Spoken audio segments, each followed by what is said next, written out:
It's still weird calling them that without Kawhi Leonard, obviously, but never mind that. They go to the conference finals. They're part of the Final Four and get ready for the Miami Heat. No Milwaukee Bucks, obviously no Raps. It's all about the C's and the Heat. Who would have thought after years of thinking, of course, they're going to get to the NBA Finals with the likes of Kelly Olynyk and Jay Crowder? Well, now those guys are on the other side standing in their way of contending for a championship. Let's get into it. Adam Kaufman, my producer, Evan Valenti, and Steve Bulpett, who I know everyone out there is very familiar with, of course, covered the Boston Celtics, the entire NBA for decades with the Boston Herald. And Steve, we are anxious to see where you land next, if for no other reason than because nobody is as plugged into that organization as you are to this day. And we miss your coverage dearly. Well, it's nice of you to say. Nice of you to fib for me. I appreciate that. No, we mean it sincerely and really appreciate you taking the time to be here with us. And I know that obviously you have still been following everything very closely and watching the NBA. And before we even get into the C's specifically, not enough can be said about how strange life is right now and the pandemic and all that has gone along with it. I hope that you and yours are staying safe and healthy and happy. And just as you watch the NBA and this bubble environment, I'm sure in all your years, you never could have envisioned anything like this. No, I mean, ever since I stopped taking drugs, I never thought, no, I never took drugs.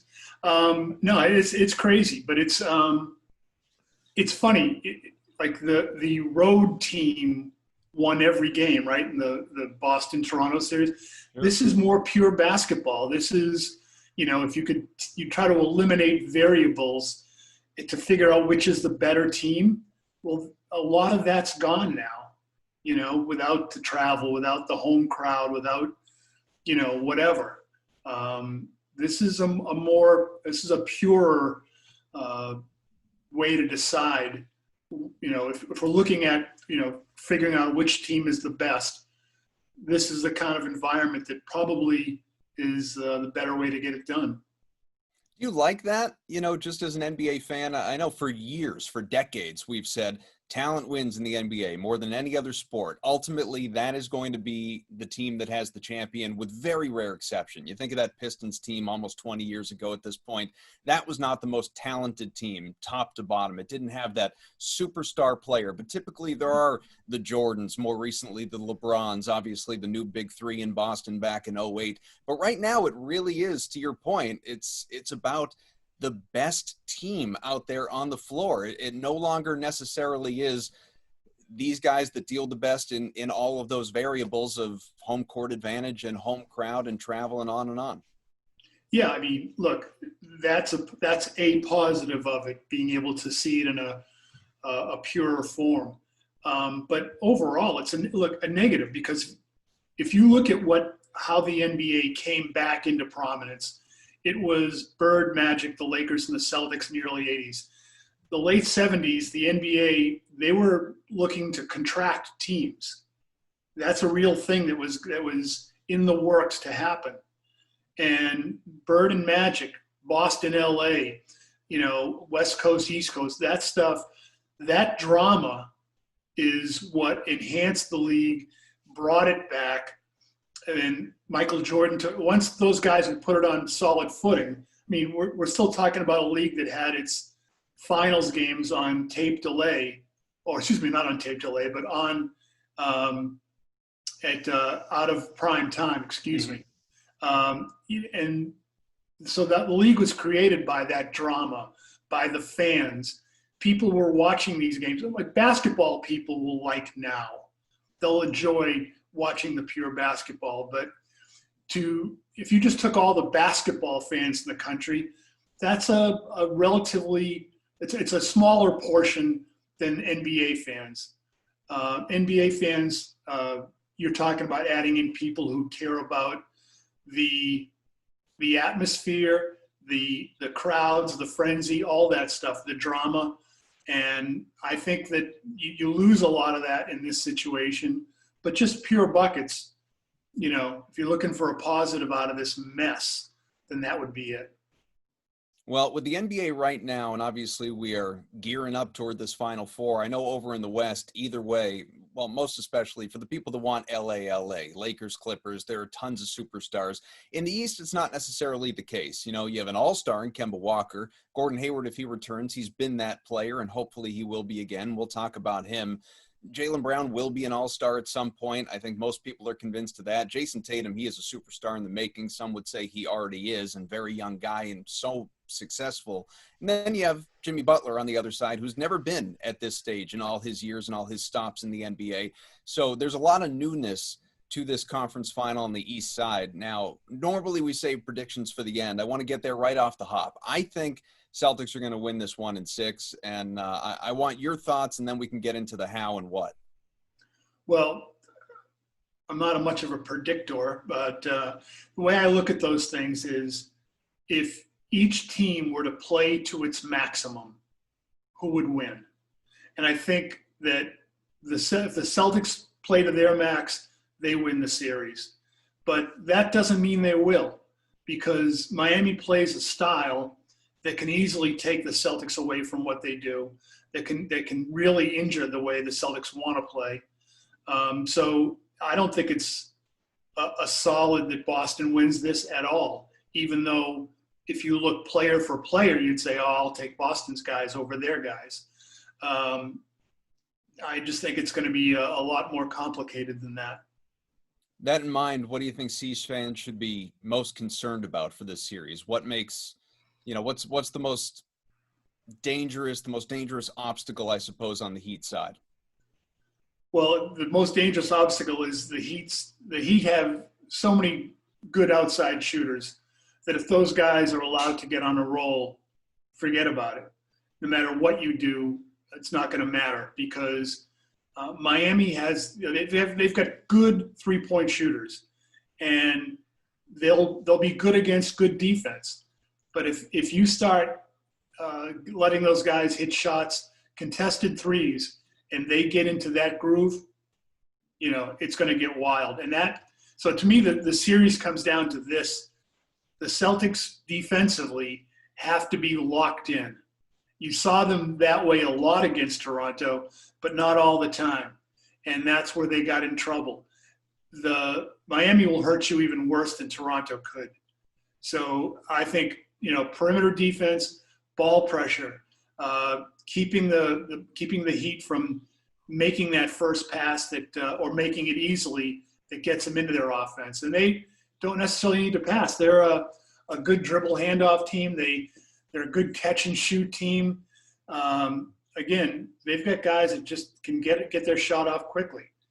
And in Jimmy Butler, you're looking at the reason why the series against Philadelphia was easy and why the series against Miami won't be. Philadelphia, that was a huge mistake. They should have done whatever, including, chains, athletic tape, whatever, to keep Jimmy Butler in Philadelphia, because that team Philadelphia just so mismatched. But in Jimmy Butler, you had a guy who could go get his own shot. And Philadelphia really didn't have that afterward. And now Miami does have a guy like that. So, if it's a handful of points game down into crunch time, Jimmy Butler's the kind of guy who can win that kind of game. And so, they've got Duncan Robinson's going to be huge in this series, keeping him in check if you can.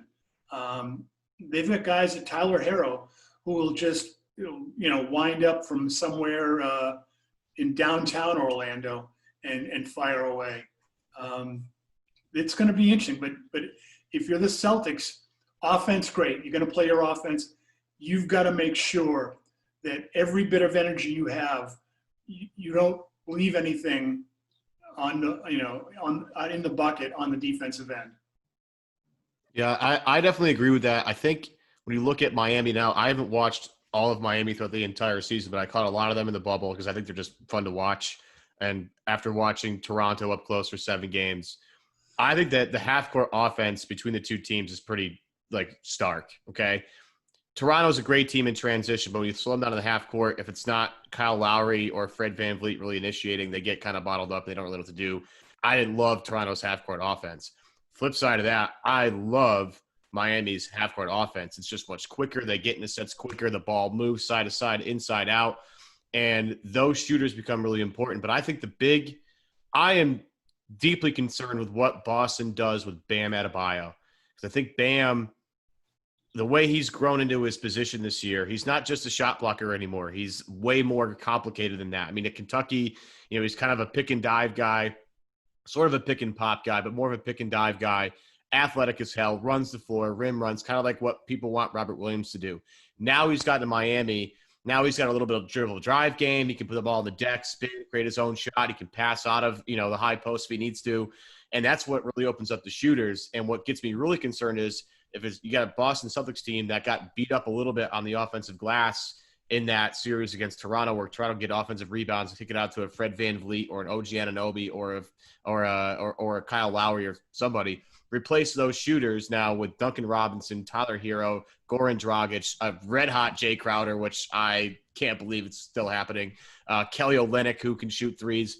You can get buried in a hurry. And as much as you want to limit your damage in transition, I'm gonna piggyback off you, Steve. Sticking to shooters in the half court is going to be, I think, the biggest thing of this series, in my opinion.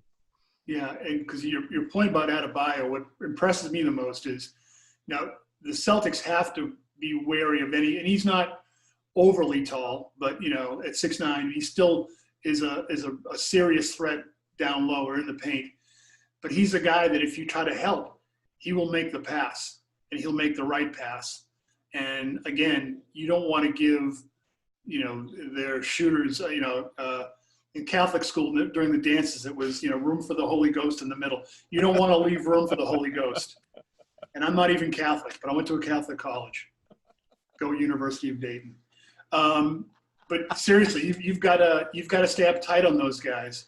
And again, it's like playing with kind of with a grenade, tossing a grenade around the pins out, and if they get hot, then all of a sudden they'll make shots against the best defense, against the tightest defense.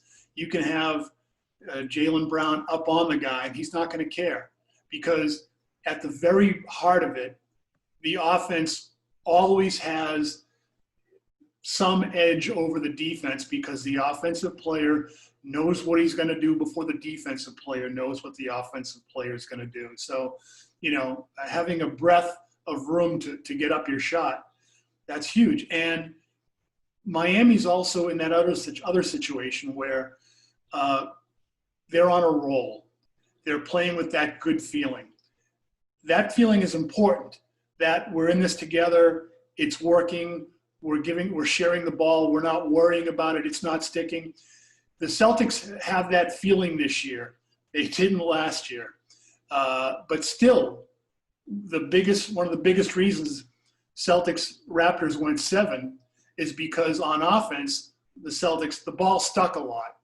There were too many times where a guy says, okay, I'm going to go make a play now. Killer. That's not good for you. I've said it before, I'll say it 1,000 times. Ball movement is life. And guys, as good as Jaylen Brown is and Jason Tatum is, going one-on-one, making a move, getting a shot up over somebody, they are much better finishers. So if you can get them the ball within a step of the bucket and you can just finish, that is so much better. And again, ball movement it's what keeps guys, an open shooter shouldn't have had to go with like 4 possessions without touching the ball. And this is what, the Celtics need to do. We talked a lot about their defense, but offensively, that's got to be the plan as well. The ball can't stick.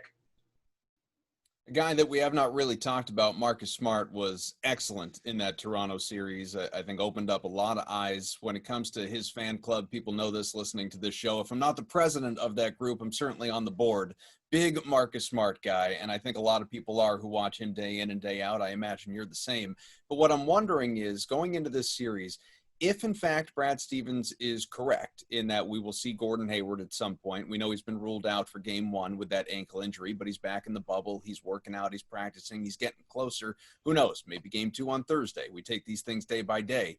What impact does that have on Smart? You know, is Hayward, when he returns, coming off the bench? Is he eating into Smart's minutes? Is Smart worrying about eating into Hayward's minutes? You know, how much rust could there possibly be after such a long, you know, it's going to be a full month, if not 5 weeks away from playing since they opened up the playoffs when he suffered that injury in game 1. So how quick is the hook from Stevens to go back to what worked against Toronto? What is the impact here from Gordon Hayward when it comes to his factoring in as really an X factor, for lack of a better way of putting it?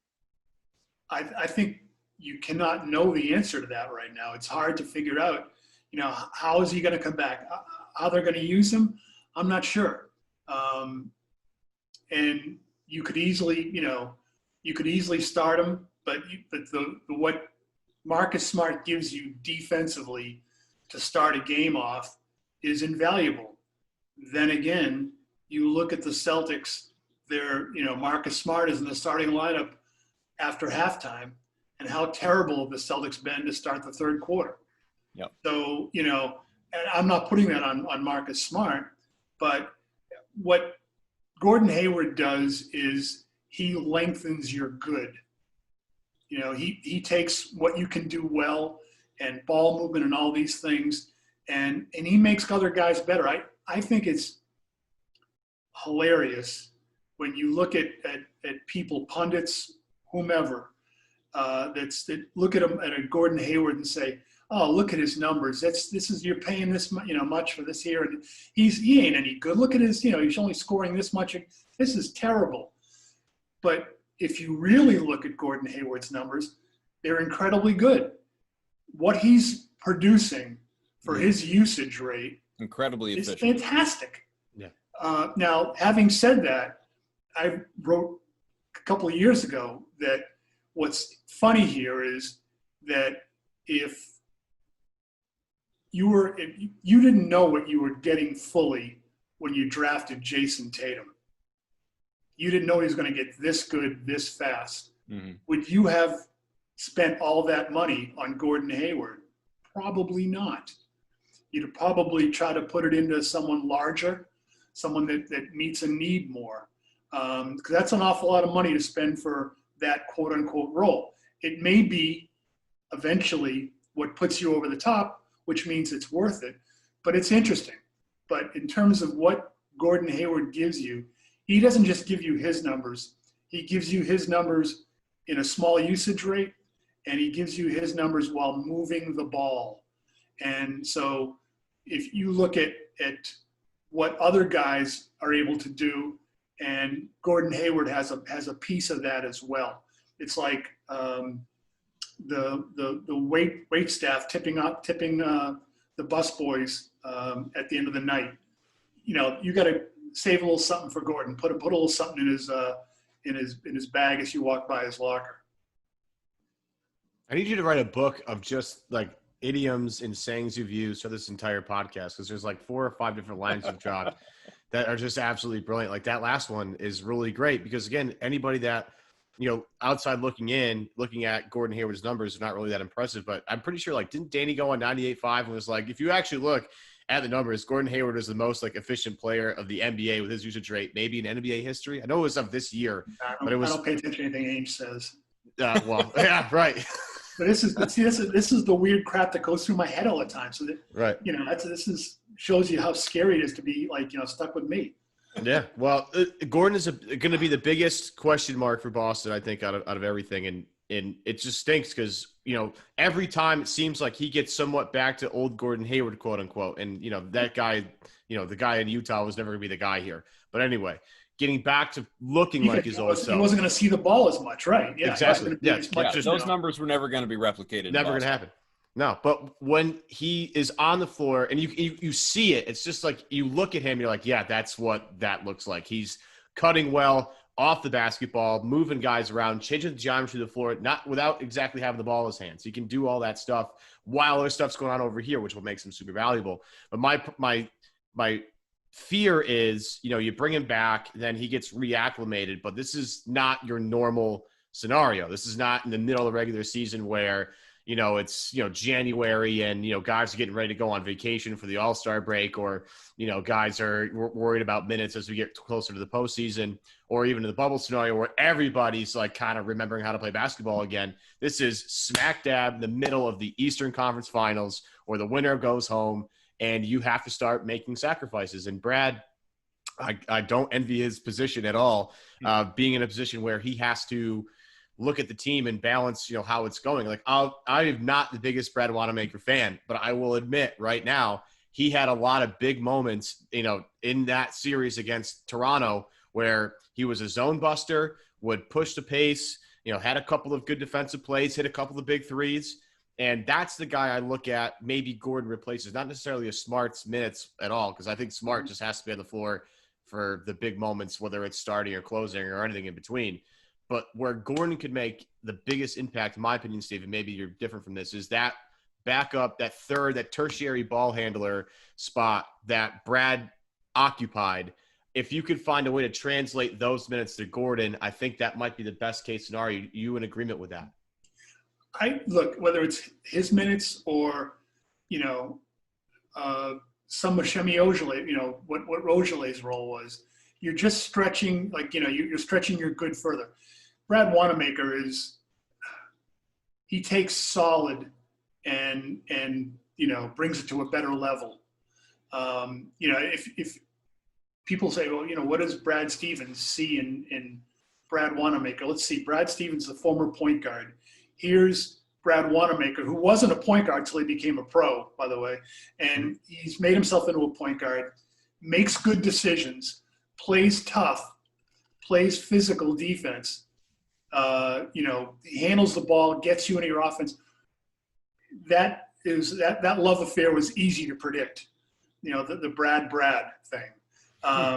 But now you look at Ojeleye, and he's a weird case to me, because I think a lot of his talent, but here's a guy, everyone thinks of NBA players as a certain way. Here's a guy that's just, he's there for the team. He's playing physical defense. He's getting up on people. Exactly what you want. As far as his shot goes, the mechanics are there, all these things. But here's an NBA guy who doesn't have enough arrogance. He's not enough of a jerk. This is a guy that, when he and I have talked about it, in more colorful language, it's like you need to be more of more of an. Anyway, there you go. But it's seriously, because he's a guy that should be saying, like, I get the ball, it's going up, take this, have lunch, but he gets the ball, and sometimes he'll hesitate. Sometimes he won't. He had some good shots in the Toronto series, but a couple times you watch enough basketball, you can see when a guy's playing or shooting with confidence and when he's not. And he may say he has confidence. He may actually, that's, confidence is, where it's at for a shooter. I've got my theory on it. If you're ready to shoot or not. The great players in the last couple minutes of the game aren't great because they're just talented. It's because they have the greater belief that their shots are going in. In the case of a Larry Bird, and I think it's practice. He got up so many shots that at the end of the game, he's like, subconsciously, I don't think Larry sat down and wrote this out in longhand, but it's like, I've earned the right to make this shot. And that's the kind of mental approach that has to be. I think I know that Shemi works hard enough, and I know he's got all the right things in his mind as far as he's playing the right way. But anyway, we kind of got off on a Shemi tangent, but I think that's where some of Gordon's minutes could come. But then again, like you're saying, they could just come from Brad Wanamaker, because they may want to keep Shemi's defense as part of that, use his fouls or just use his get up in someone's face on the perimeter, that ability. Because, you're going to be switching a lot. And, you're going to see Shemi, he's going to wind up on Bam Adebayo once or twice. And his ability to be physical and to at least get low on Adebayo will be important. Steve Bulpett here with us. And Steve, this will be the last one for me because we don't want to keep you forever. But obviously we've talked all about how the Celtics are good, how the Heat are good, when these two teams are at their best. One aspect we have not specifically honed in on are the coaches, because had, the C's gone down to Nick Nurse and the Raptors. And Nick Nurse obviously is the coach of the year. He's an excellent coach, won a championship last year. I'm taking nothing from him, but I do believe, as most people did, despite seeding, Celtics were the superior team to the Raptors, and they played like it throughout the majority of that series with a couple of blowout wins. To go up 2-0 in that series, to have double-digit leads in Game 6, in Game 7, the controversial call, obviously, with Kemba not getting fouled. They lose that game in the double overtime. If the C's had lost, not that it would have mattered. Brad Stevens just signed an extension. Nobody in their right mind would have been calling for him to go anywhere. I certainly wouldn't have been. I don't think either of you would have been either, but you would have heard it. Some in the national media and local as well would have said, this guy can't win. Celtics need to make a change. Well, now he's going up against Eric Spoelstra, who obviously, he's been to the mountaintop. He has coached to NBA Finals championship wins. He is at a point now that Brad has been, but not ultimately succeeded to where he wants to be. What is the coaching breakdown in this series for you? Well, I think that in this situation, I don't think anyone's going to get beat by a coaching mistake. And, if you look at how Toronto played, if I'm Toronto, I probably would have wanted to see Ibaka more. And let's take a step back for a second. And I mentioned this to a friend the other day. The Celtics have to be happy as hell that the Raptors last year traded Jonas Valanciunas away, because that's the kind of guy that really used to hurt them inside. And they weren't getting hurt inside as much. Siakam was a little fidgety inside and all that, but so I probably would have wanted to see, if I'm a Toronto fan, I would have wanted to see Ibaka more. But anyway, I think at least you can take it off the table in this series that that one of the coaches is going to make a mistake. You look at the Celtics last year again, in the playoffs, and I don't think you can find fault with what Brad Stevens coached them or was telling them to do. I know you can find huge fault with their ability or willingness to execute it, to play together, to believe in one another. And at a certain point, that is out of the coach's hands. What are you going to do? You're going to, scold them, put them in the corner for a timeout. It's hard to do. And you can say, well, the coach got to get the players to do this stuff. True. But at a certain point, the horses are out of the corral.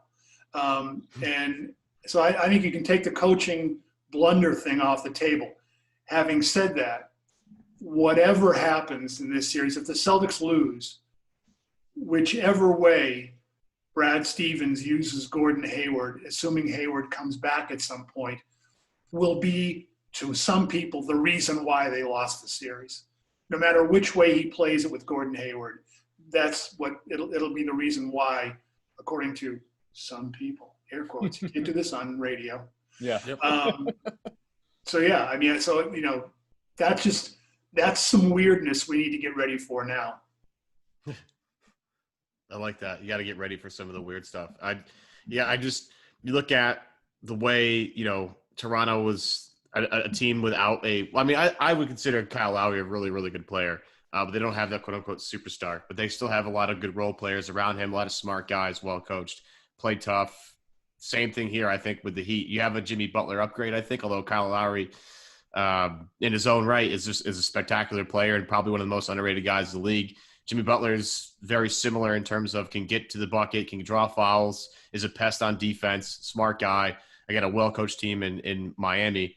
But you look at the way, this team has sort of been put together, and it's been kind of refreshing to see a difference in attitude as we've gone on to the Eastern Conference Finals. And it's, a team that looks out for each other instead of, plays the blame game. You have Kemba Walker always talking about how his teammates have carried him. And and how, thankful he is that he can go, 3 of 14, whatever, and they don't get blown up by 50 points. That was actually one of my favorite quotes, I think, from the last series, is how he could have a bad game and still the Chiefs get the win.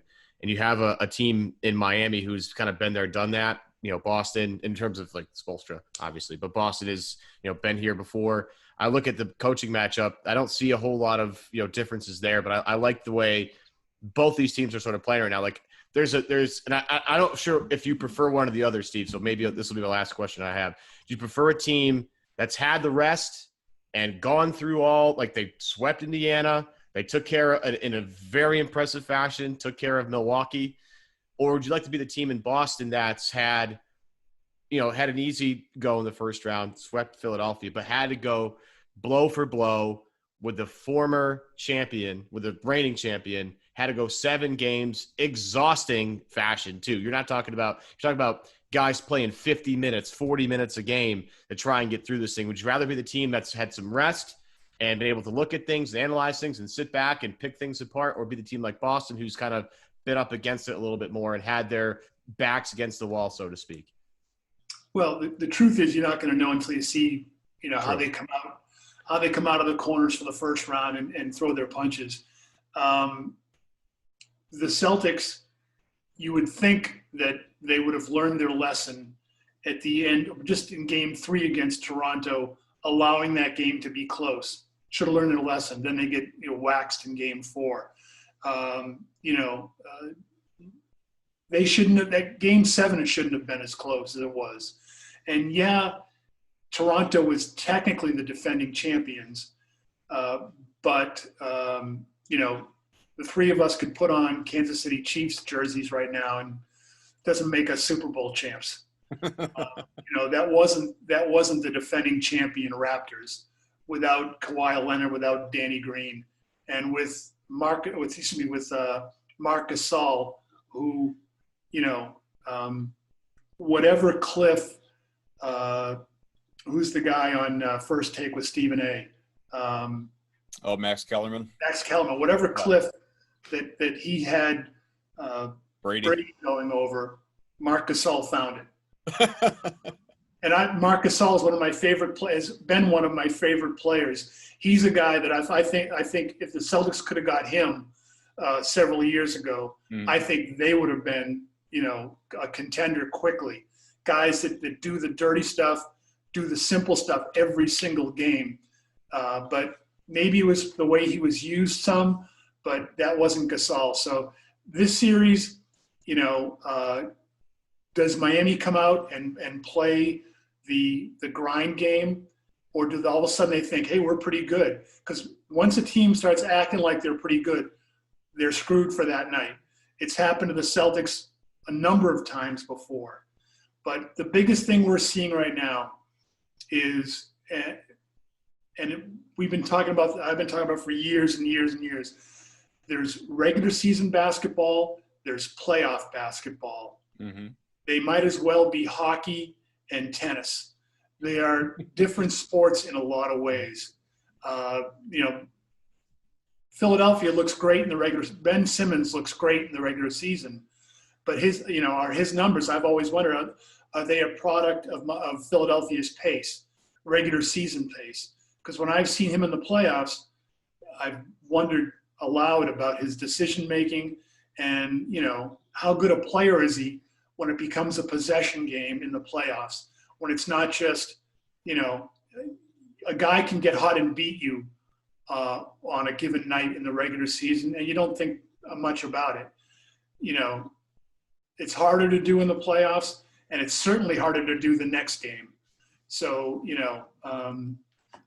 I think it's going to be interesting, and I would reserve all judgments until I see the first half of the first game even, because, how are these teams going to come out? Are they going to play up to their standard? Are they going to play up to their character, to the characters that they have created for themselves? Steve Bulpett, you've been reading and listening to his coverage of the Celtics and the NBA for decades, and hopefully for many, many years to come. Steve, we're going to continue on with the show. We'll let you jump off, but I do want to leave you with this. I know you're a music guy, so I don't know if you're taking requests when it comes to reporting, but I would love for you to be the one that tells the story as to what happened to Janos. We haven't seen Janos since February. Many people want to know if it's actually Danny Ainge. She's never really copped to that. But this character here that became such a Twitter legend so quickly in the Celtics, weird Celtics Twitter community, the man's gone silent on us. And this relates to music. Yeah, I didn't quite get that one there. Well, yeah, in the sense of taking requests, I'm All right. I'm asking for a reporting request. I'm honestly hoping you didn't hurt your rotator cuff on that reach. Oh. That's why I saved it for the end. I have no idea. I mean, I think the tweets are too good to be Danny. Yeah.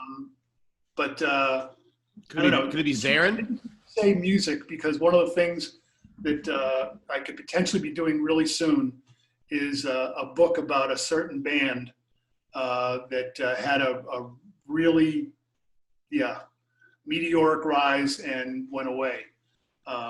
But I'm talking with one of the band members now that was a friend, and But anyway, I've said too much. Okay, something to keep an eye. We won't push for details, but we'll keep an eye out. And I'm trying to do it. I'm trying to do it in my head right now. I gotta figure that out. My goal is gonna be to figure out. One clue. Okay, give me one. Not Chumbawamba. Well, wow. I don't care any. You know what, Steve? I'm out in this book now. It's not Chumbawamba. I'm out. He didn't like my joke. I got knocked down, but I'm getting up again, so it's okay. There we go. There we go. Thank you. Saved it. Yeah. I mean, I'm trying to think if I have an award here, we can give him Comeback Player of the Year. There you go. That's strong. That was well done, Adam. Bulpett, thank you so much. We really appreciate it. Guys, be well. Thanks, Steve.